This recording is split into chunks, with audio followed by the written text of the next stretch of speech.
Hello guys, ito yung ginawa namin yung panel.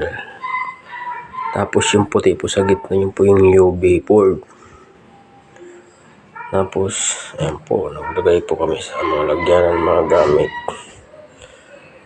Ayan po. Tapos po, napinturahan po namin yung pintuan. Rubberize po. Pintura namin gray. Dito po, yan po. Tapos na po yan, napinturahan na po namin. Maganda na. Oh, guys. Ayan po, babalikan po namin. Dahil pangit pagkamasin noon dating gumawa dito. Oh, okay na po yan. Maganda na po yan. Ayan po guys.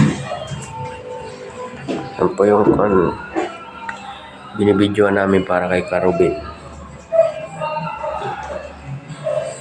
Guys, yan na lang po. At yung hagdan po.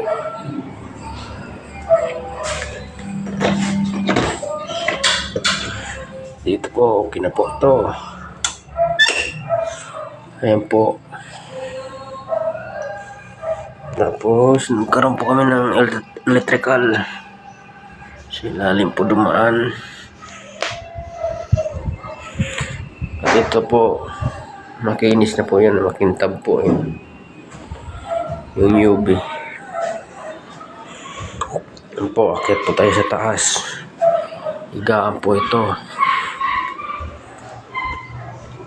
Aircon. Ayan po. Andun po sa gilid yung outlet. Para pag matulog, isasaksak yung charger. Ayan po guys. Nalagyan na lang po ito ng foam. Pwede na po tulugan.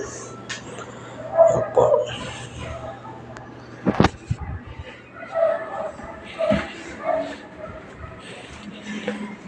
Guys,